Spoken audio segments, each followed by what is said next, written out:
أما بعد فأعوذ بالله من الشيطان الرجيم.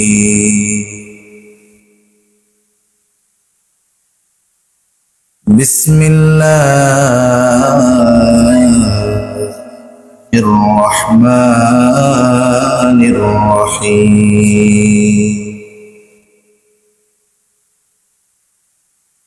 ومن يبتغي غير الإسلام دينا فلن يقبل منه وهو في الآخرة من الخاسرين.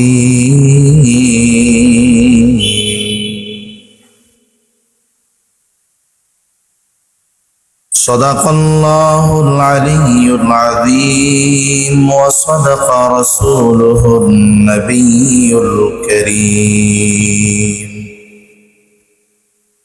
ونحن على ذلك لمن الشاهدين والشاكرين، والحمد لله رب العالمين.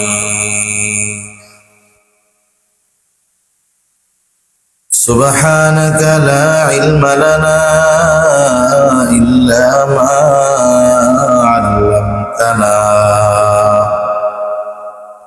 إنك أنت العليم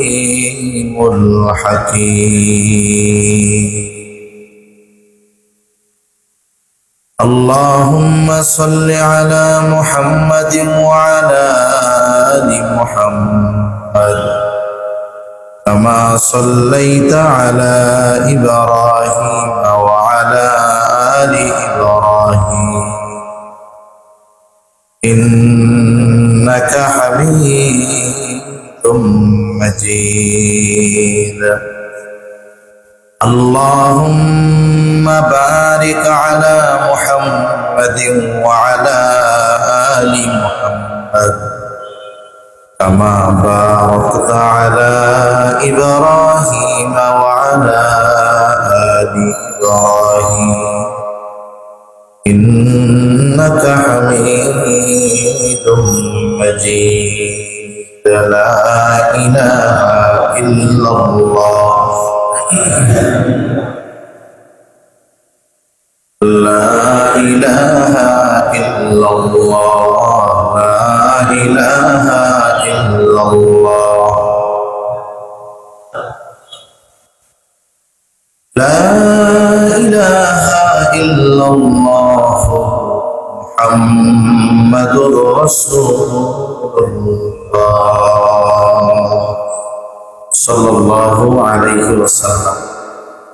الحمد لله, আল্লাহ তাআলার দরবারে অগণিত শুকর যে মহান মালিক আমাদের বিগত জুমার ন্যায় পুনরায় জুমার নামাজ আদায়ের লক্ষ্যে তার ঘরে আসার তৌফিক দিয়েছেন।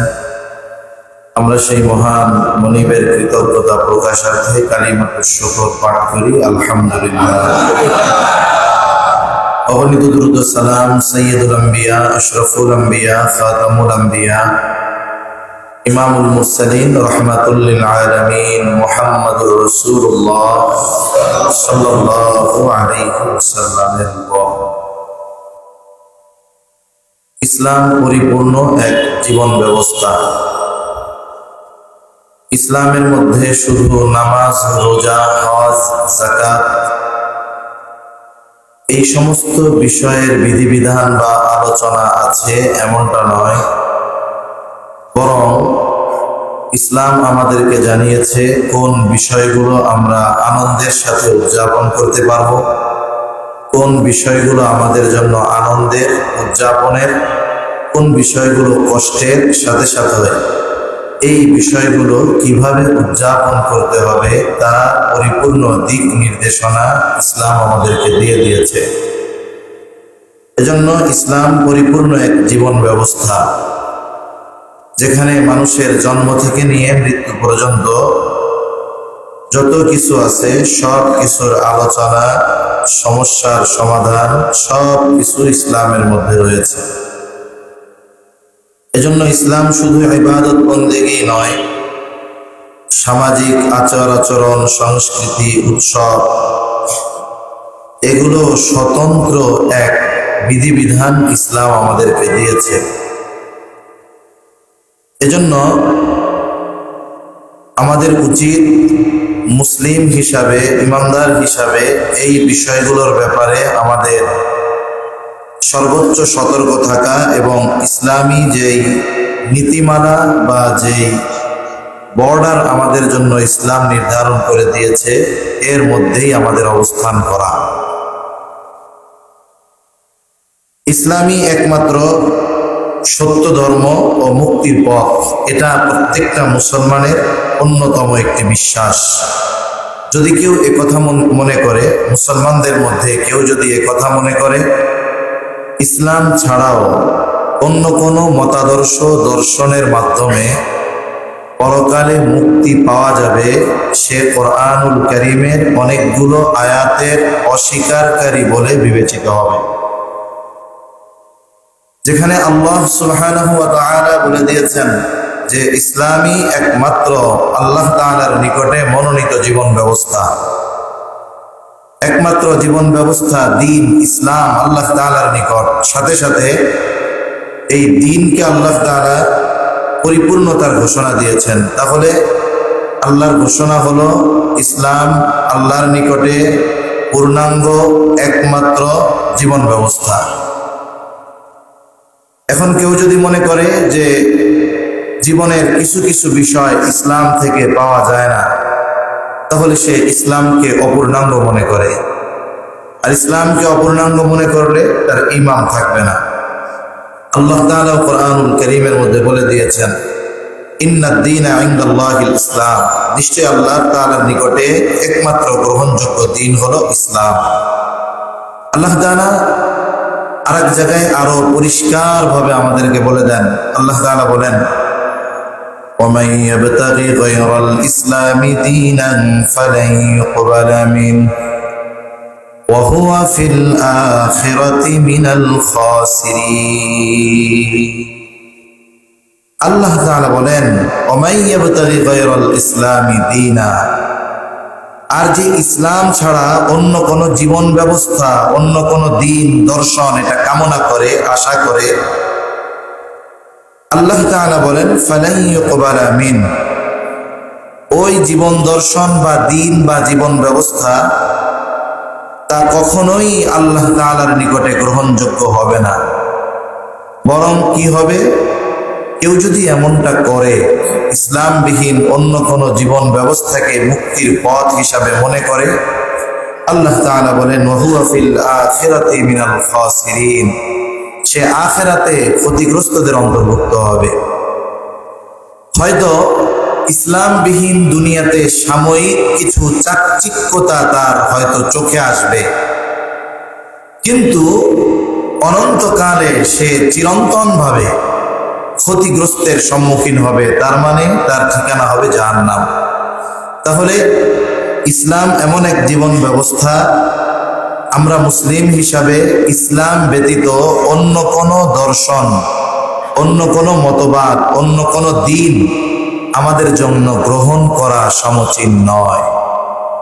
সাথে সাথে আল্লাহ তাআলা তো এই দিন পূর্ণতার ঘোষণা দিয়ে আল্লাহ তাআলা বলেন আল-ইয়াওমা আকমালতু লাকুম দীনাকুম ওয়া আতমামতু আলাইকুম নি'মাতি ওয়া রাদিতু লাকুমুল ইসলাম দীনা। আল্লাহ তাআলা বলেন আজ আমি তোমাদের জন্য দ্বীনকে পরিপূর্ণ করলাম। আল-ইয়াওমা আকমালতু লাকুম দীনাকুম, তার মানে আমাদের জীবন ব্যবস্থা আল্লাহ তাআলা পরিপূর্ণ করে দিয়েছেন। ওয়া আতমামতু আলাইকুম নি'মাতি, দ্বীন পরিপূর্ণতার সাথে সাথে আল্লাহ তাআলা বলেন তোমাদের প্রতি আমার অনুগ্রহ নেয়ামত সমূহ পরিপূর্ণ করলাম। ওয়া রাদিতু লাকুমুল ইসলাম দীনা, আর ইসলামকে তোমাদের জন্য দ্বীন হিসাবে আমি মনোনীত করলাম। তাহলে আমরা আল্লাহ তাআলার কাছ থেকে পেয়েছি পূর্ণাঙ্গ পরিপূর্ণ এক জীবন ব্যবস্থা, যেই জীবন ব্যবস্থার মধ্যে সব কিছু আছে। ইবাদত আছে, সামাজিক আচার আচরণের শিক্ষা আছে, সংস্কৃতির শিক্ষা আছে, তাহজিব তামাদ্দুন সব কিছু ইসলামের মধ্যে পরিপূর্ণভাবে আছে। এজন্য কোনো ব্যক্তি যদি মুসলিম হয়ে ইসলামী কালচার পেয়ে সে যদি নিজেকে ছোট মনে করে, অনেক সময় অনেক মানুষ আফসোস করে যে গোটা দুনিয়ায় মুসলমান আমরা জুলুমের শিকার, আর ইউরোপ আমেরিকান এই কাফেররা কত মজা মস্তি আমাদের উপরে প্রভাব বিস্তার করে যাচ্ছে, কেন যে মুসলিম হইয়া জন্মাইলাম। এইরকম আফসোস যদি কেউ করে, এটা তার ঈমান চলে যাওয়ার কারণ হতে পারে। এজন্য আমরা ইসলাম নিয়ে গর্বিত। আমার ব্যক্তিগত অর্জনে আমরা গর্ব করব না, মানুষের সাথে আমরা ফখর করব না, আরেকজনকে তুচ্ছ মনে করে নিজেরে বড় মনে করব না, কিন্তু ইসলাম পাওয়ার কারণে আমরা আল্লাহ তাআলার কাছে শুকরিয়া আদায় করব। এই জন্য আমরা গর্বিত যে আমরা আল্লাহর পক্ষ থেকে তার মনোনীত পূর্ণাঙ্গ এক জীবন ব্যবস্থা আমরা পেয়েছি। রাসূল আকরাম সাল্লাল্লাহু আলাইহি ওয়াসাল্লাম বলেন যে রাসূল সাল্লাল্লাহু আলাইহি ওয়াসাল্লামের আগমনের পরে যত দিন আছে, যত জীবন ব্যবস্থা আছে, আসমানি বিশেষ করে ইহুদি আর খ্রিস্টান, এদের যে জীবন ব্যবস্থা, যে ধর্ম, এটাকেও আল্লাহ সুবহানাহু ওয়া তাআলা রহিত করে দিয়েছেন। এজন্য হযরত ওমর রাদিয়াল্লাহু তাআলা আনহু একবার তাওরাতের কিছু অংশ পড়তেছিলেন। নবীজি সাল্লাল্লাহু আলাইহি ওয়াসাল্লাম জিজ্ঞাসা করলেন, কি পড়ো? তাওরাতের অংশগুলো পড়তেছি, ভালো ভালো কথা আছে। প্রসঙ্গক্রমে নবীজি সাল্লাল্লাহু আলাইহি ওয়াসাল্লাম বলেছেন, এখন যদি নবী মূসা আলাইহিস সালাম জীবিত থাকতেন তাহলে তিনি আমার আনিত দ্বীনের উপরে ঈমান আনতেন, আমাকে অনুসরণ করতেন।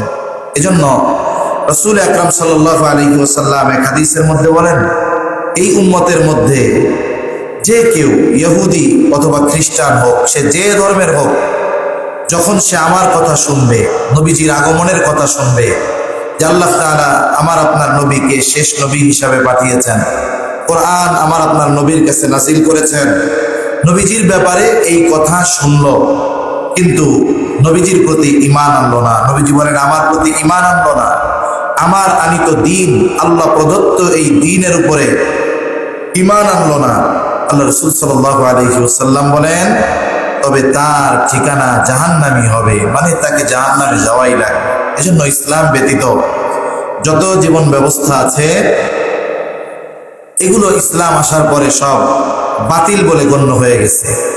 এখন যদি কেউ মুক্তি চায়, পরকালে শান্তি চায়, ইসলামবিহীন তার আর কোনো বিকল্প কোনো পদ্ধতি বা জীবন ব্যবস্থা এই দুনিয়াতে আর নাই। এখন এই যে ঈমান আনার পরে, আল্লাহ প্রদত্ত এই জীবন ব্যবস্থা পাওয়ার পর, আমরা অনেকে আমাদের কিছু কর্ম আমলের দ্বারা আমাদের ঈমানকে নষ্ট করে ফেলি। যেই কর্মগুলোর দ্বারা আমরা আমাদের ঈমানকে নষ্ট করে ফেলি, এর মধ্যে অন্যতম একটি কর্ম হলো আল্লাহ তাআলার সাথে শিরক করার মাধ্যমে। শিরক এমন এক পাপ যেটাকে আল্লাহ তাআলা মহা জুলুম বলে অভিহিত করেছেন। আল্লাহ তাআলা কোরআনুল কারীমের মধ্যে জানিয়ে দেন, একটা মানুষ ইমানদার শয়তানের ধোঁকায় পড়ে নামাজ পড়ে নাই, রোজা রাখে নাই, হজ করে নাই, যাকাত দেয় নাই, অন্যান্য পাপ তার দ্বারা সংগঠিত হয়ে গেছে, যেই পাপগুলো ঈমান ধ্বংসের কারণ নয়। এই ধরনের পাপ যদি তার দ্বারা সংগঠিত হয়ে যায়, আল্লাহ তাআলা যদি চান তাকে মাফ করে দিতে পারেন। কারণ আমরা হাদিসের মধ্যে শুনেছি যে কিয়ামতে আল্লাহ তাআলা বান্দাকে মাফ করার জন্য বাহানা তালাশ করতে থাকবে। এমনও হবে একজন ব্যক্তির কোনো নেক আমল নাই, তার ভালো কাজ শুধু একটাই, যে সে কোনোদিন আল্লাহ তাআলার সাথে শিরক করে নাই, তার ভালো কাজ ওইটাই। এই কাজটার জন্য, শিরক না করার কারণে আল্লাহ তাআলা তাকে মাফ করে জান্নাত দিয়ে দিবে। আবার দেখা যাবে অনেক মানুষ অনেক ভালো কাজ করছে, সাথে সাথে আল্লাহ তাআলার সাথে শিরক করছে, আল্লাহ তাআলা শিরকের কারণে শাস্তি দিবে। আর যদি শিরক এমন হয় যেটা ঈমান ধ্বংসাত্মক শিরক হয়, তাহলে তার ঠিকানা হবে অনন্তকাল জাহান্নাম।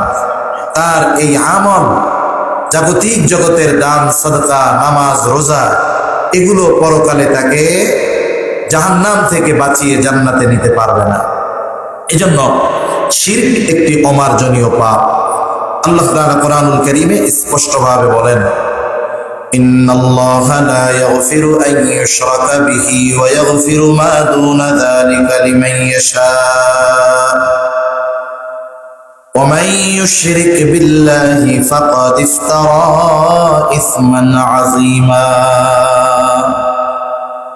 আল্লাহ রাব্বুল আলামিন বলেন, ইন্নাল্লাহা লা ইয়াগফিরু আন ইউশরাকা বিহি, নিশ্চয়ই আল্লাহ তাআলা এ বিষয়কে ক্ষমা করেন না যে তার সাথে শরীক করা হবে।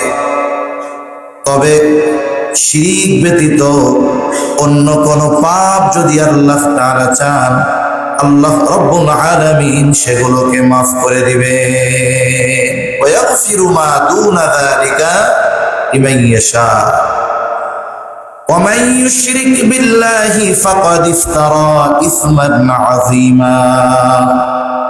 আর যে ব্যক্তি আল্লাহর সাথে কাউকে শরীক করে, সে যেন এক গুরুতর এক মহা অন্যায়ে সে লিপ্ত হয়। আল্লাহ তাআলা এক জায়গায় বলেন, ইন্নাশ শিরকা লাযুলমুন আযীম, শিরক হলো মহা জুলুম, মহা অন্যায়। প্রত্যেকটা পাপ জুলুম, প্রত্যেকটা অন্যায় জুলুম। তবে শিরককে আল্লাহ তাআলা মহা জুলুম বলে অভিহিত করেছেন। এই জন্য যদি ওই শিরকটা আল্লাহর জাতের সাথে হয়, আল্লাহর সিফাতের সাথে হয়, অথবা কোনো বস্তুকে আল্লাহর সমকক্ষ সাব্যস্ত করার মাধ্যমে হয়, বলে এই ধরনের শিরকের কারণে ঈমান নষ্ট হয়ে যায়। মক্কার কাফেররা আল্লাহ তাআলার জাতে বিশ্বাসী ছিল, আল্লাহর অস্তিত্বে বিশ্বাসী ছিল, তারা নাস্তিক ছিল না। এমনটা নয় যে তারা বলতো যে স্রষ্টা বলে কেউ নাই, এমনটা তারা বলতো না। বরং কোরআনুল কারীমে একাধিক আয়াতের দ্বারা প্রমাণিত যে মক্কার মুশরিকেরা আসমান জমিনের স্রষ্টা হিসাবে আল্লাহ তাআলাকেই বিশ্বাস করত। আসমান থেকে পানি দেন আল্লাহ, জমিন থেকে ফসল উৎপাদন করেন আল্লাহ, স্বয়ং তাদেরকে বানিয়েছেন আল্লাহ। এই বিশ্বাসগুলো মক্কার মুশরিকদের ছিল। আর তাদের ওই বিশ্বাসের সাক্ষ্য আল্লাহ তাআলা কোরআনুল কারীমের মধ্যে দিয়েছেন। আল্লাহ তাআলা বলেন, ওয়ালা ইন সাআলতাহুম মান খালাকাস সামাওয়াতি ওয়াল আরদা লা ইয়াকুলুন্নাল্লাহ। আল্লাহ তাআলা বলেন, আপনি যদি মক্কার মুশরিকদেরকে জিজ্ঞাসা করেন, তাদের কাছে যদি জানতে চান যে আসমান জমিনের স্রষ্টা কে, তারা এই কথা বলবে না যে আসমান জমিন এমনে হইছে, যেমনটা নাস্তিকরা বলে। তারা এই কথা বলবে না যে আসমান জমিন বানাইছে অমুক দেব দেবী, এগুলো তারা বলবে না। বরং তারা কি জবাব দিবে, আল্লাহ তাআলা দুইটা তাকিদ যোগ করে বলেন, লা ইয়াকুলুন্নাল্লাহ, অবশ্যই অবশ্যই তারা বলবে আসমান জমিনের স্রষ্টা হলেন আল্লাহ। আরো আয়াত আছে, এগুলার মধ্যে কাফেরদের আল্লাহর অস্তিত্বের ব্যাপারে যে স্বীকৃতি, আল্লাহ তাআলা সেগুলো বর্ণনা করেছেন। অথচ কাফেররা কি করত? তাদের মূর্তিগুলাকে আল্লাহর সমকক্ষ হিসাবে দাঁড় করাইত, সুপারিশকারী হিসাবে সাব্যস্ত করত। মনে করত কল্যাণ অকল্যাণ, ভালো মন্দের ক্ষমতা আল্লাহর যেমন আছে, এই মূর্তিগুলো দেবদেবীগুলোর মধ্যেও তেমনটা আছে। এগুলোর কারণে তাদের আল্লাহর জাতের উপরে যে বিশ্বাস, ওই বিশ্বাস বাতিল বলে সাব্যস্ত হয়েছে। এখন কোনো ব্যক্তি যদি দুনিয়ায়, আমরা এরকম যদি কেউ মনে করি যে আল্লাহ তাআলার যেই ক্ষমতা, এটা দুনিয়ার কোনো মাখলুকের মধ্যে আছে, মূর্তির সাথে মনে করে করুক, কোনো মাখলুকের ব্যাপারে মনে করে করুক, যদি মনে করে যে অমুক ব্যক্তি আছে, তার এই এই পাওয়ার আছে, সে মানুষের কল্যাণ অকল্যাণের ক্ষমতা রাখে, এই ধরনের বিশ্বাস যদি কোনো ব্যক্তির ব্যাপারে কেউ করে, কোনো মাজারের ব্যাপারে কেউ করে, কোনো জায়গার ব্যাপারে কেউ যদি করে, তাহলে সে ওই ব্যক্তির শিরিক করে, কবরের শিরিক করে, অথবা ওই স্থানের ব্যাপারে শিরিক করে, আল্লাহর সমকক্ষ হিসাবে ওগুলোকে দাঁড় করিয়ে দেয়। অথচ আল্লাহ তাআলা তার পরিচয় দিতে গিয়ে বলেন, ওয়ালাম ইয়াকুল লাহু কুফুয়ান আহাদ, তার সমকক্ষ কেউ নাই। এজন্য কল্যাণ অকল্যাণের একমাত্র ক্ষমতা আল্লাহ তাআলা। এই বিষয়গুলো আমাদের খেয়াল রাখতে হবে। অনেক মানুষ বুঝে না, অনেক মানুষ 5 ওয়াক্ত নামাজ পড়ে, কিন্তু দুনিয়ার কিছু ব্যক্তির ব্যাপারে তাদের ধারণা এরকম যে তারা কল্যাণ অকল্যাণের ক্ষমতা রাখে, মানুষের ভালো মন্দ ভাগ্য পরিবর্তনের ক্ষমতা রাখে। আবার কিছু ব্যক্তি কবরে চলে গেছে, ওই অবস্থায়ও মনে করে যে এই কবরে যিনি আছেন তিনি আমার ভালো মন্দ কল্যাণ অকল্যাণ করার ক্ষমতা রাখেন। এই ধরনের বিশ্বাস যারা করে এদের নামাজ, রোজা, হজ, যাকাত এগুলো বাতিল বলে গণ্য হবেই, সাথে সাথে অনন্তকাল তাদেরকে জাহান্নামে থাকা লাগবে। এজন্য আমাদের একনিষ্ঠভাবে আল্লাহর একত্ববাদের উপরে, আল্লাহর জাতের উপরে ঈমান আনছে কাফেররাও, কিন্তু কাফেরদের মধ্যে আল্লাহর একত্ববাদের প্রতি পূর্ণ বিশ্বাস ছিল না, যার কারণে তারা জাহান্নামী। এজন্য আমাদের তাওহীদ, আল্লাহর একত্ববাদের উপরে যথাযথভাবে বিশ্বাস স্থাপন করা প্রয়োজন। আল্লাহ তাআলা বলেন শিরিক করলে আমল বরবাদ হয়ে যাবে। আল্লাহ তাআলা বলেন ওয়ালাকাদ উহিয়া ইলাইকা ওয়া ইলাল্লাযীনা মিন ক্বাবলিক লাইন আশরাকতা লায়াহবাতান্না আমালুকা ওয়া লাতাকুনান্না মিনাল খাসিরিন। আল্লাহ রাব্বুল আলামিন বলেন ওয়ালাকাদ উহিয়া ইলাইকা ওয়া ইলাল্লাযীনা মিন ক্বাবলিক, নিশ্চয় আপনাকে এবং আপনার পূর্বে যত নবীগণ এসেছেন ওহীর মাধ্যমে তাদেরকে জানিয়ে দেওয়া হয়েছিল, লাইন আশরাকতা লায়াহবাতান্না আমালুক, আপনি যদি শিরিক করেন তবে আপনার সমস্ত আমলগুলো বরবাদ হয়ে যাবে, ওয়ালা তাকুনান্না মিনাল খাসিরিন, এবং অবশ্যই আপনি ক্ষতিগ্রস্তদের অন্তর্ভুক্ত হয়ে যাবে। নবী রাসূলগণকে আল্লাহ তাআলা বলেছেন, বলার দ্বারা আমাদেরকে সতর্ক করছেন। মূলত নবী রাসূলগণকে আল্লাহ তাআলা ওইভাবেই তৈরি করেছেন যে তাদের দ্বারা আল্লাহ তাআলার সাথে কোনো ধরনের শিরক সংগঠিত হবে না, এটা অসম্ভব। কারণ নবী রাসূল যারা এনারা সবাই মাসুম, এটাই আহলে সুন্নাত ওয়াল জামাতের আকীদা। তবে ওনাদেরকে উদ্দেশ্য করে বলার কারণ কি? অনেক সময় বড়দের উদ্দেশ্য করে ছোটদেরকে মেসেজ দেওয়া হয়, সতর্ক করা হয়। তখন কি চিন্তা করি, উরি বাবা, অমুক ব্যক্তিকে ধমক দিতে ছাড়ে নাই, তাকেই যদি এমন হুঁশিয়ারি দেয় তাহলে আমাদের ব্যাপারে এই বিষয়টা কত কঠোর হতে পারে, আমাদেরকে এই বিষয়টা থেকে বাঁচতে হবে। এজন্য আল্লাহ সুবহানাহু ওয়া তাআলা সতর্ক করে দিয়েছেন মূলত আমাদেরকে নবী রাসূলদের মাধ্যমে, যে আল্লাহর সবচাইতে নৈকট্য অর্জনকারী ব্যক্তি যারা, তারা হলেন নবী রাসূলগণ। তারাও যদি আল্লাহ তাআলার সাথে শিরিক করে, তারা তো করবেই না, যদি করে তাদেরকেও ছেড়ে দেওয়া হবে না। আর আমরা যদি করি তাহলে শিরকের কারণে আমাদের পরিণতি কি হতে পারে। এজন্য যারা শিরকের সাথে জড়িত, এদের আমল আমাদের কাছে যত সুন্দর মনে হোক না কেন, এদের আমলগুলো আল্লাহ তাআলার কাছে গ্রহণযোগ্য নয়, আল্লাহ তাআলার কাছে এদের আমলগুলো কবুল হয় না। আল্লাহ তাআলা আর এক জায়গায় বলেন ওয়ালাউ আশরাকু লাহাবিতা আনহুম মা কানু ইয়ামালুন। এখানেও নবী রাসূলগণকে উদ্দেশ্য করে বলতেছেন, কিন্তু মূল খবর, মূল সতর্কতা আমাদের জন্য। আল্লাহ তাআলা বলেন তারা যদি শিরক করতেন তবে তাদের সমস্ত সৎ কর্ম নিষ্ফল হয়ে যেত, তাদের নেক আমলগুলোকে বাতিল বলে গণ্য করা হতো। সাথে সাথে এই শিরক করা এটা এক ঈমান বিধ্বংসী এক গুনাহ। কিছু গুনাহ আছে যেগুলোর মানুষের ঈমানকে বিনষ্ট করে দিতে পারে। হাদিসের মধ্যে আসছে ক্বালা রাসূলুল্লাহ সাল্লাল্লাহু আলাইহি ওয়াসাল্লাম ইজতানিবুস সাবআল মুবিকাত। নবীজি সাল্লাল্লাহু আলাইহি ওয়াসাল্লাম বলেন, তোমরা 7টি ধ্বংসকারী বিষয় থেকে বেঁচে থাকো। মুহাদ্দিসিনে কেরাম বলেন যে ঈমান বিধ্বংসী গুনাহ এইগুলা, তোমরা ঈমান বিধ্বংসী 7টি কর্ম থেকে বেঁচে থাকো। সাহাবায়ে কেরাম জিজ্ঞাসা করলেন, ক্বালু ইয়া রাসূলুল্লাহ, হে আল্লাহর রাসূল, ওই বিষয়গুলো কি? নবীজি সাল্লাল্লাহু আলাইহি ওয়াসাল্লাম এক নম্বরে বলেন, আশশিরকু বিল্লাহ, তোমরা আল্লাহর সাথে শিরিক করা থেকে বেঁচে থাকো। দুই নম্বরে নবীজি সাল্লাল্লাহু আলাইহি ওয়াসাল্লাম বলেন, ওয়াসসিহর, জাদুটোনা থেকে বেঁচে থাকো। বর্তমান দুনিয়া প্রযুক্তির দুনিয়া, এরপরেও কিন্তু কালো জাদু চলে, ব্ল্যাক ম্যাজিক চলে, কালো জাদু চলে।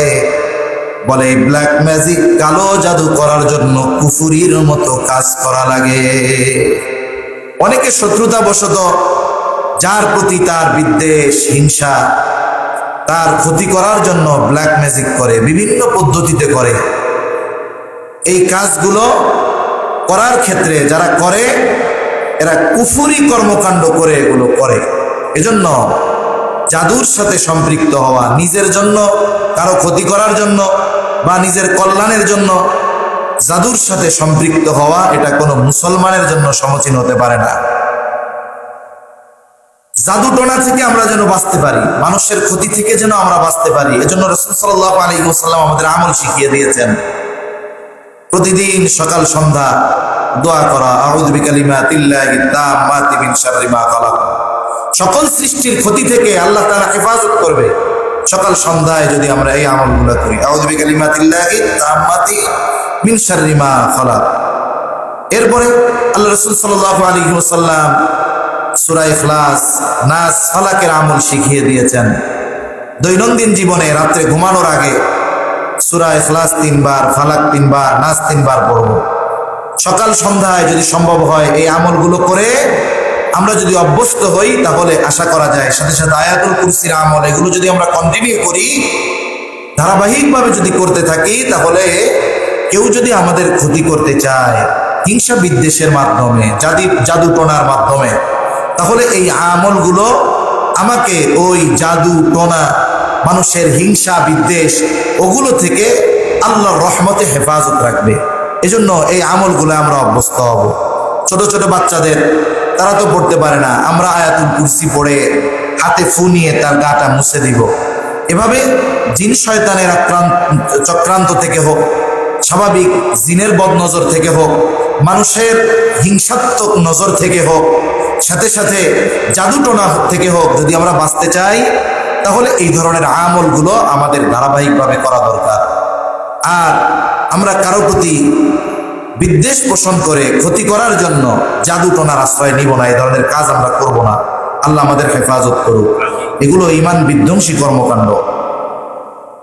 এরপরে নবীজি সাল্লাল্লাহু আলাইহি ওয়াসাল্লাম বলেন, ওয়াকাতলুন নাফস আল্লাতী হারামাল্লাহু ইল্লা বিল হক, আল্লাহ তাআলা যাকে হত্যা করা হারাম করেছেন শরীয়ত সম্মত কারণ ছাড়া হত্যা করা, তার মানে অন্যায়ভাবে হত্যাকাণ্ড করা। ওয়া আকলুর রিবা, সুদ খাওয়া। ওয়া আকলু মালিল ইয়াতীম, বলে ইয়াতীমের সম্পদ অন্যায়ভাবে ভক্ষণ করা। ওয়াতাওয়াল্লি ইয়াউমাজ যাহফ, জিহাদের ময়দান থেকে পলায়ন করা। ওয়া কাযফুল মুহসানাতিল মুমিনাতিল গাফিলাত, সতী সাধ্বী কোন নারীর ব্যাপারে অপবাদ দেওয়া, এগুলো ঈমান বিধ্বংসী গুনাহ। কেন দেখেন, একজন যখন একটা কবিরা গুনাহ করে, কবিরা গুনাহটাকে সে যদি কবিরা গুনাহ মনে করে, গুনাহ করে ঠিক, সাথে সাথে তার মধ্যে এই অনুশোচনা কাজ করে যেটা তো কবিরা গুনাহ, পাপ, তাহলে তো শাস্তি অনেক বেশি হলেও এক সময় ঈমান যদি থাকে আল্লাহ মাফ করে দিবে।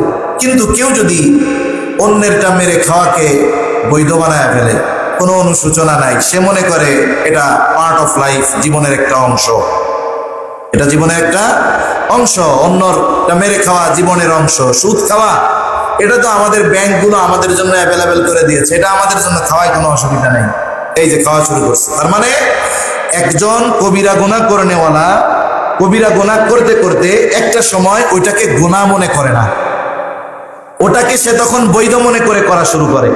সে মৌখিকভাবে স্বীকৃতি দিক আর আন্তরিকভাবে বলুক, সে ওটাকে এক সময় বৈধ মনে করে। যখন সে ওই কাজটাকে বৈধ মনে করে করা শুরু করে, তখন তার আর ঈমান থাকে না। এজন্য আল্লাহ রাসূল সাল্লাল্লাহু আলাইহি ওয়াসাল্লাম যেই গুনাহগুলো থেকে আমাদের বেঁচে থাকতে বলেছেন, বিশেষ করে এর মধ্যে অন্যতম একটি হলো আল্লাহ তাআলার সাথে শিরিক থেকে রাসূল আকরাম সাল্লাল্লাহু আলাইহি ওয়াসাল্লাম বেঁচে থাকতে বলেছেন। আরেকটা বর্ণনার মধ্যে আসছে আব্দুল্লাহ ইবনে মাসউদ রাদিয়াল্লাহু তাআলা আনহু থেকে বর্ণিত, তিনি বলেন সাআলতুন নাবিয়্য সাল্লাল্লাহু আলাইহি ওয়াসাল্লাম আইয়ু যামবি আ'যামু ইনদাল্লাহ। আব্দুল্লাহ ইবনে মাসউদ রাদিয়াল্লাহু তাআলা আনহু বলেন, আমি রাসূলুল্লাহ সাল্লাল্লাহু আলাইহি ওয়াসাল্লামকে জিজ্ঞাসা করলাম, কোন গুনাহ আল্লাহ তাআলার কাছে সবচাইতে বড়? কোন পাপ, কোন অন্যায় আল্লাহ তাআলার নিকটে সবচাইতে বড় পাপ বলে বিবেচিত হয়?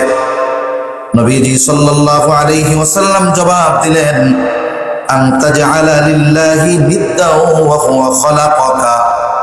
আল্লাহ নবী বলেন, আল্লাহর জন্য অংশীদার সাব্যস্ত করা, আল্লাহর সাথে শিরিক করা, অথচ ওয়া হুয়া খালাকাকা, অথচ তিনি তোমাকে সৃষ্টি করেছে। আল্লাহর সাথে শিরিক করা, অথচ ওই আল্লাহ তোমাকে সৃষ্টি করেছেন। এরপরে তিনি বলেন, আমি বললাম, ইন্না যালিকা লাযীমুন, নিশ্চয়ই এটা মহা এক অন্যায়, মহা এক জুলুম, মহা এক পাপ। তাহলে কি হবে? শিরিক এটা ঈমান নষ্ট করে দেয়, সাথে সাথে আমল তো বরবাদ হয়। এরপরে কি বলে? চিরন্তন ক্ষতি হয়। যিনি শিরিকের সাথে জড়িত, চিরদিন তাকে জাহান্নামের বাসিন্দা হয়ে থাকতে হয়। আল্লাহ তাআলা বলেন, ইন্নাহু মান ইউশরিক বিল্লাহি ফাকাদ হারামাল্লাহু আলাইহিল জান্নাতা ওয়া মাওয়াহুন নার। আল্লাহ রাব্বুল আলামিন বলেন, নিশ্চয়ই যে আল্লাহ তাআলার সাথে শিরিক করবে, আল্লাহ তাআলা তার জন্য জান্নাত হারাম করে দিবেন, আর তার ঠিকানা হবে জাহান্নাম। আল্লাহ তাআলা বলেন, ওয়া মাওয়াহুন নার, তার মানে তার আবাসস্থল হবে জাহান্নাম। তাহলে শিরক ঈমান ধ্বংস করে, শিরক আমল নষ্ট করে, শিরক আখিরাতে চিরদিন জাহান্নামে যাওয়ার কারণ, জান্নাত বঞ্চিত হওয়ার কারণ। এখন আসুন, ইসলাম আমাদেরকে শিরক থেকে বাঁচার ব্যাপারে সর্বোচ্চ গুরুত্ব আরোপ করেছে। আল্লাহর হক ওইটা, ঈমান আনার পরে আল্লাহর হক কি? ওয়া'বুদুল্লাহ ওয়া লা তুশরিকু বিহি শাইআ, যে তোমরা আল্লাহর ইবাদত করো, আল্লাহ তাআলার সাথে শিরিক করিও না। ইবাদত করণীয় কাজ, শিরিক বর্জনীয় কাজ। এবং এই জন্য শরীয়তে ইসলামে শুধু করাটাই ইবাদত না, আমি নামাজ পড়তেছি, রোজা রাখতেছি, এটা করতেছি, অন্যান্য সব কিছু করতেছি, এটাই শুধু ইবাদত নয়, বরং শরীয়তে ইসলামে কিছু বিষয় আছে যেগুলো বর্জন করা, না করাটাও ইবাদত, না করাটাও ইবাদত। এজন্য এই বিষয়গুলো থেকে আমাদের সতর্ক থাকা দরকার। এখন আসুন, আমাদের দেশে মুসলিমদের বসবাসের পরপরই সবচাইতে বেশি সংখ্যায় যেই ধর্মের অনুসারী তারা হলো হিন্দু ধর্ম, আর দক্ষিণ এশিয়ায় হিন্দু ধর্মাবলম্বীদের সংখ্যা বেশি। আমাদের দেশে কিছু মানুষের চটকদার চটকদার কথা আছে যে ধর্ম যার যার উৎসব সবার। এই বানোয়াট এক চটকদার স্লোগান দিয়ে অনেক মুসলমান অমুসলিমদের কালচারকে গ্রহণ করতে চায়, অথচ ইসলাম এটা থেকে আমাদের বেঁচে থাকার জন্য বলছে। আল্লাহ রাসূল সাল্লাল্লাহু আলাইহি ওয়াসাল্লাম বলেছেন, মান তাশাব্বাহা বিকাউমিন ফাহুয়া মিনহুম। নবীজি সাল্লাল্লাহু আলাইহি ওয়াসাল্লাম বলেন, যদি কেউ কোনো জাতির সাদৃশ্য অবলম্বন করে, পোশাক আশাক হোক, আচার আচরণ হোক, আকীদা বিশ্বাস হোক, ধর্মীয় অনুষ্ঠান হোক, তাদের কৃষ্টি কালচার হোক, সংস্কৃতি হোক, যে কোনো দিক দিয়ে যদি কেউ, কোন মুসলমান নিজের কালচারকে সে তুচ্ছ জ্ঞান মনে করে আর ওইটারে গ্রহণ করছে, ওইটা আমাদের চেয়ে ভালো, এটা যদি সে মনে করে, অথবা এমনিতেই অন্য ধর্মাবলম্বীদের, অন্য জাতির সাদৃশ্যতা অবলম্বন করে, এটা যে কোনো দিক দিয়ে হোক না কেন, নবীজি বলেন ফাহুয়া মিনহুম, ওই ব্যক্তি ওই সম্প্রদায়ের বলে গণ্য হবে। তাহলে মুসলিম হিসাবে আমাদের কিছু পার্সোনাল কালচার আছে। আমরা তো অসাম্প্রদায়িকতার কথা বলে বলে ঈমান বিধ্বংসী কাজগুলো আমরা করে ফেলি। কিন্তু কিছু কিছু ক্ষেত্রে সারা দুনিয়ার মানুষ সাম্প্রদায়িক। কিছু কিছু ক্ষেত্রে শুধু মুসলিম নয়, সব ধর্মের সব জাতির মানুষ সাম্প্রদায়িক। আপনি আমি কিছু কিছু জায়গায় যদি সাম্প্রদায়িকতাকে বাঁচিয়ে না রাখি, আমার ইমান বাঁচবে না। আমার ইমানের ক্ষেত্রে আমাকে সাম্প্রদায়িক হতে হবে, আমার ইসলামের ক্ষেত্রে আমাকে সাম্প্রদায়িক হতে হবে, আমার কালচার সভ্যতার ক্ষেত্রে আমাকে সাম্প্রদায়িক হতে হবে। আমি যদি এই ক্ষেত্রে অসাম্প্রদায়িক হয়ে যাই, তাহলে তো আমার ইমান থাকবে না। আমি নিজের ইমানদার দাবি করলে হবে না, আল্লাহ তাআলার তালিকায় আমার নামটা বেঈমান বলে গণ্য হয়ে যাবে। ঠিক কিনা বলেন? এজন্য সব জায়গায় অসাম্প্রদায়িকতার কথা চলে না। দিন মানার ক্ষেত্রে অসাম্প্রদায়িকের কথা চলবে না, এখানে সাম্প্রদায়িকতাই আমাদের জন্য দরকার। কারণ আমি নামাজ পড়ব, অমুসলিম যারা আছে তারা অসাম্প্রদায়িকতার স্লোগান দিয়ে আমার সাথে আমার মসজিদে নামাজ পড়তে আসবে না। এসব ক্ষেত্রে অসাম্প্রদায়িকতা চলে না। দিনের ক্ষেত্রে কিছু কিছু জায়গায় সর্বোচ্চ সাম্প্রদায়িক হওয়া লাগে, না হতে পারলে বেঈমানের তালিকায় নাম চলে যায়। এজন্য সম্মানিত উপস্থিতি, এই যে আমাদের সহ অবস্থান যাদের সাথে আছে হিন্দুরা, তারা আলাদা এক ধর্মের অনুসরণকারী। তাদের ধর্মীয় আচার আচরণ এটা অনুসরণ করা মুসলমানদের জন্য হারাম। মুসলমানদের জন্য কি বলেন? হারাম। কারণ যেটা ইসলাম হারাম করেছে আমাদের জন্য, যেই কাজগুলো ইসলাম আমাদের জন্য ঈমান ধ্বংসের কারণ বলে সাব্যস্ত করেছে, ওই কাজগুলোকে অন্যান্য ধর্মের মানুষেরা তাদের জন্য উৎসবের কারণ বানিয়ে নিয়েছে। এখন বলেন, তাদের ধর্মে ওইটা উৎসবের কারণ, আমার ধর্মে ঈমান ধ্বংসের কারণ। এখন তাদের উৎসব উদযাপন করতে গিয়ে আমি কি ওই কাজ করব যেই কাজটা করলে আমার ঈমান ধ্বংস হয়ে যাবে? করার কোনো সুযোগ আছে? কোনো সুযোগ নাই। একজন যদি এই ধরনের কাজ করে, এতে তার ক্ষতি হবে, তার দুনিয়া আখিরাত বরবাদ হবে। এজন্য এই ধরনের আচার অনুষ্ঠান যে সব জায়গায় চলে, সেই সব জায়গায় আল্লাহর গজব পতিত হয়। শিরক যেখানে চলে সেখানে আল্লাহর গজব পড়ে। মুশরিকদের যে অনুষ্ঠান, মুশরিকদের অনুষ্ঠানই তো শিরকি অনুষ্ঠান, শিরকি উৎসব, এগুলো যেখানে চলে, শিরিক যেখানে হয়, সেই জায়গায় আল্লাহর গজব আসে। মুশরিকদের এই অনুষ্ঠানগুলোতে আল্লাহর গজব আসে।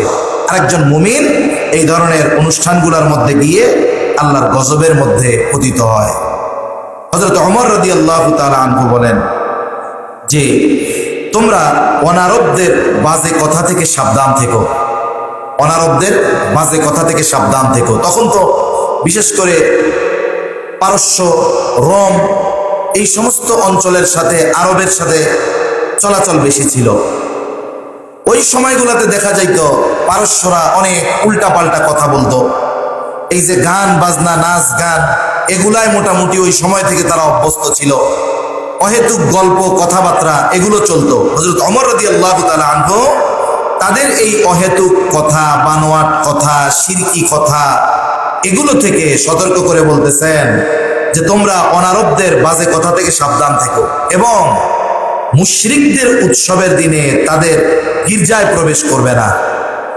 যদিও এখানে স্পেসিফিক ভাবে গির্জার কথা বলা হয়েছে, এক কথায় মুশরিক যারা আছে সে পরিচয় খ্রিস্টান দিক, ইহুদি দিক, হিন্দু দিক আর বৌদ্ধ দিক, পরিচয় সে যেই দিক না কেন, এরা যখন আল্লাহ তাআলার সাথে শিরকি কর্মকাণ্ডে লিপ্ত, এরা মুশরিক। এদের সবার এক পরিচয়, এরা মুশরিক। তিনি বলেন যে মুশরিকদের উৎসবের দিনে তাদের গির্জায় তথা তাদের উপাসনালয়ে প্রবেশ করবা না। সেটা মন্দির হোক, প্যাগোডা হোক, গির্জা হোক, কেন করবা না? কারণ তিনি বলেন, বাইহাকির বর্ণনা, কারণ তাদের উপরে ওই সমস্ত সময়গুলোতে আল্লাহর গজব নেমে আসে। এজন্য কোনো মুমিন সবসময় আল্লাহর রহমতের মধ্যে থাকার ব্যাপারে প্রত্যাশী হবে। সে এমন জায়গায় জেনে শুনে কেন যাবে একজন ইমানদার যেখানে আল্লাহ তাআলার গজব নাজিল হয়? এমন জায়গায় একজন প্রকৃত মুমিন যেতে পারে না। এজন্য এই কাজগুলো যেমন ঈমান বিধ্বংসী কাজ, এই কাজগুলো গর্হিত কাজ। আর প্রকৃত ইমানদার এই ধরনের কাজে তো যায় না, বরং এর আশপাশ দিয়েও এরা তখন চলে। আল্লাহ তাআলা বলেন, والذين لا يشهدون الزور وإذا مروا باللغو مروا كراما আল্লাহ রাব্বুল আলামিন তার খাঁটি বান্দাদের গুণাবলী বর্ণনা করতে গিয়ে যে গুণগুলোর কথা আল্লাহ তাআলা বলেছেন এর মধ্যে একটা হলো ওয়াল্লাযীনা লা ইয়াশহাদুনা আয-যুর ওয়া ইযা মারু বিল-লাগwi মারু কিরামা। আল্লাহ তাআলার খাঁটি বান্দা তো তারাই যারা অন্যায় কাজে অংশগ্রহণ করে না, অহেতুক কোনো কাজে অংশগ্রহণ করে না, এবং অন্যায় কাজ অহেতুক কাজ যে সব জায়গায় চলে, খেল তামাশা যে সব জায়গায় চলে, তারা যখন খেল তামাশার নিকট দিয়ে যায় ভদ্রভাবে এড়িয়ে যায়। যে কোনো ধরনের পাপের কাজ অহেতুক কাজ এগুলো যখন তারা দেখে তারা ওইটাকে অ্যাবাউট করে অন্য দিক দিয়ে চলে যায়, এটার সাথে তারা সম্পৃক্ত হয় না, তাকাইয়াও দেখে না যে এখানে কি হচ্ছে। এজন্য ইমানদারদের কাজ হবে এটা, তার ধর্মের অনুষ্ঠান সে পালন করে করুক। কারণ বাংলাদেশ অবস্থানের দিক দিয়ে অন্যান্য জাতি হোক ধর্ম হোক, সকল জাতি ধর্ম বর্ণ নির্বিশেষে শান্তিপূর্ণ সহ অবস্থানে বিশ্বাসী। সহ অবস্থান বলতে এটার কোনো সুযোগ নাই যে আমি এক অমুসলিমের সাথে যদি বসবাস করি তার কালচার আমাকে ধরতে হবে, আমার কালচার তার উপরে চাপায়া দিতে হবে, এটার কোনো সুযোগ নাই। মানবিক সম্পৃক্ততা সব সময় থাকবে। আপনার বাজারে অমুসলিমদের দোকান আছে, আপনি কিনেন, অসুবিধা নাই তো, আপনি কিনেন, অসুবিধা নাই। তবে অনেক সময় খাদ্য খাবারের ব্যাপারে যেটা শুনি এটা খুব ভয় লাগে। অনলাইনে একবার দেখলাম এক মিষ্টি দোকানদার লিখছে যে গত এক মাসে 18 কেজি গরুর মুখ মোল্লাদের খাওয়াইছে। এখন বলেন এইভাবে প্রকাশ্য যদি তারা সাক্ষ্য দেয় যে আমরা আমাদের খাবারগুলোর সাথে গরুর প্রস্রাব মিক্স করে মুসলমানদের খাওয়াইছি, কারণ ক্রেতা বেশি মুসলমান, তাহলে তো এই ধরনের খাবার গ্রহণ করা কেনা এটা আমাদের জন্য অনিরাপদ। কিন্তু আপনি মুদি দোকান থেকে জিনিস কিনতেছেন, প্যাকেটজাত দ্রব্য, মুসলমানের দোকানেও আছে অমুসলিমের দোকানেও আছে, আপনি কিনতে পারেন, কোনো সমস্যা নাই। আপনার প্রতিবেশী সে, আপনি তাকে কিছু খাবার দিবেন, সে অসুস্থ, সহযোগিতা করবেন, কোনো অসুবিধা নাই। এমনকি তার সামাজিক যেই কাজগুলো সেগুলো আপনি সহযোগিতা করতে পারেন। অসুস্থ হয়েছে, চিকিৎসা করান, টাকা দেন, তার খাবার নাই, খাবার কিনে দেন। এমনকি যদি এমন হয় যে তার মেয়ের বিবাহ হচ্ছে না, টাকা দেন, অসুবিধা নাই, আপনি দেন। কারণ যাকাত ব্যতীত, যাকাত যেই কয়েকটা খাতে দেওয়ার কথা আছে এগুলো ছাড়া সাধারণ সাদকা, যেগুলো সাধারণ দান সাদকা, এগুলো মুসলিমদের করা যাবে। তবে অনেকে দেখি অতি আবেগ পীড়িত হয়ে যাকাতের টাকা মুসলিমদের দিতে চায়, যাকাতের টাকা মুসলিমদের দেওয়া জায়েজ নেই। এজন্য আপনি সাধারণ দান হিসাবে তাকে দিতে পারেন। তবে হ্যাঁ, আপনার আমার কাছে যদি পূজার অনুষ্ঠানের জন্য চাঁদা চায়, এই ধরনের কাজে সহযোগিতা করা হারাম, এটা করা যাবে না। এই বিষয়গুলো আমাদের খেয়াল রাখতে হবে। এজন্য শান্তিপূর্ণ সহ অবস্থানের দেশ, মানবিকতার যেই সম্পর্ক এটা আমাদের সাথে থাকবে, কোনো অসুবিধা নাই। তার ধর্ম সে পালন করবে, আচার অনুষ্ঠান পালন করবে, আমরা তাদেরকে বাধা দিব না। তারা যাদের উপাসনা করে আমরা তাদেরকেও বকাঝকা দিব না। কেন? কারণ আল্লাহ তাআলা বলেন, ওয়ালা তাসুব্বুল্লাযীনা ইয়াদউনা মিন দুনিল্লাহি ফায়াসুব্বুল্লাহা আদওয়াম বিগাইরি ইলম। আল্লাহ তাআলা বলেন, ওয়ালা তাসুব্বুল্লাযীনা ইয়াদউনা মিন দুনিল্লাহ, তারা আল্লাহ ব্যতীত যাদেরকে উপাস্য হিসাবে গ্রহণ করেছে তোমরা তাদের ওই উপাস্যদের গালি দিও না। যদি তোমরা তাদের দেব দেবী উপাস্যদেরকে গালি দাও, বকা দাও, ফায়াসুব্বুল্লাহা আদওয়াম বিগাইরি ইলম, অজ্ঞতা বশত তারা আল্লাহ তাআলাকে গালি দিবে। এজন্য দুনিয়ার কোনো খতিব, কোনো ওয়াইজ, কোনো আলেম এ কথা কোনোদিন বলে নাই যে আপনি মুসলিম অমুসলিমদের ওই পূজা মণ্ডপে গিয়ে তাদের মূর্তি ভেঙে দেন, তাদের ধর্মীয় কালচারকে বকাঝকা করেন, তাদের দেবদেবীদেরকে বকাঝকা করেন। এইরকম কথা বলা তো বহুদূর, এমনি ইঙ্গিত দিয়েও কোনো উস্কানিমূলক কথা কোনো মুসলমান অমুসলিমদের ব্যাপারে বলে না। আমরা আমাদের নিজেদের সতর্ক করি যে আপনি কেন যাবেন, যেখানে গেলে ঈমান চলে যায়, কেন যাবেন? তিরস্কার যদি করি ঈমানদারদেরকে, আমরা একটু বেশি কথা বলি, এটা আমাদের মুসলমান ভাইদেরকে বলি।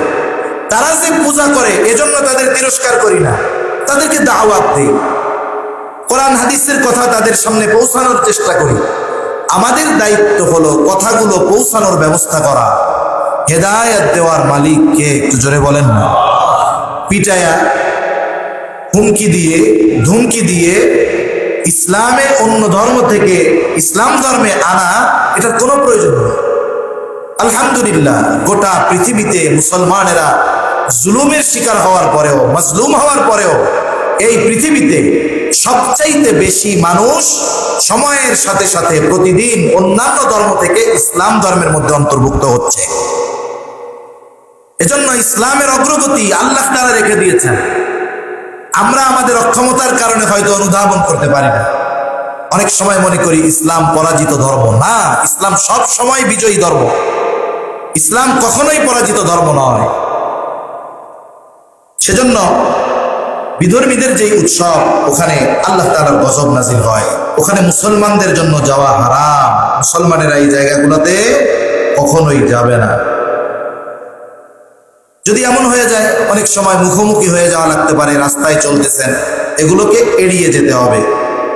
এগুলোর সাথে একটু মন চাইছে একটু তাকায় দেখি কি করতেছে, এগুলোর দরকার নাই। আপনি অন্য পথ ধরে চলে যান, অন্য পথ দিয়ে ওই জায়গাটাকে আমি অতিক্রম করি। কেন? কারণ ওই জায়গায় যেখানে শিরিক হয়, ওখানে আল্লাহ তাআলার গজব নাজিল হয়। এখন আসেন, আমরা মুসলমান, আমরা তো কাফেরদের কোনো আচার অনুষ্ঠানে অংশগ্রহণ করব না, এটা আমাদের ঈমানের দাবি। আল্লাহ তাআলা কোরআনুল কারীমের মধ্যে বলেন, ফামান ইয়াকফুর বিত-তাগুতি ওয়া ইউমিন বিল্লাহি ফাকাদ ইসতামসাকা বিল উরওয়াতিল উসকা লা ইনফিসামা লাহা আল্লাহু সামিউন আলীম। আল্লাহ রাব্বুল আলামিন বলেন, যে ব্যক্তি তাগুতকে অস্বীকার করলো এবং আল্লাহর উপরে ঈমান আনলো, সে এক মজবুত হাতল আঁকড়ে ধরলো, যা ভেঙে যাওয়ার কোনো আশঙ্কা নাই।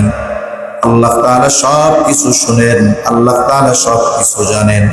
আমরা যদি ওই সমস্ত জিনিসকে বাদ দিয়ে, যেই বিষয়গুলো আমাদের ঈমানকে নষ্ট করে দেয়, তাগুতের লম্বা ব্যাখ্যা, আমাদের এক ওস্তাদ তাগুতের ব্যাখ্যায় বলতেন, তাগুত হলো ওই জিনিস যেটা মানুষকে আল্লাহ থেকে দূরে সরায়া দেয়। ইসলাম থেকে যেটা আমাকে দূরে সরিয়ে দিবে, আল্লাহ থেকে যেটা আমাকে দূরে সরিয়ে দিবে, পাপের পথে যেটা আমাকে নিয়ে যাবে, সে তাগুত। হতে পারে সে একটা মূর্তি, হতে পারে সে মানুষ, হতে পারে সেটা কোনো মতাদর্শ, সেটা শয়তান, হতে পারে কোনো নেতা, যে কেউই হতে পারে। এটা যে আমাকে আল্লাহর পথ থেকে ফিরিয়ে অন্য পথে পরিচালিত করার অপচেষ্টা করে, চালানোর চিন্তা ভাবনা করে, চালায়, এটাই তাগুত। এটা থেকে আমাদের বেঁচে থাকতে হবে।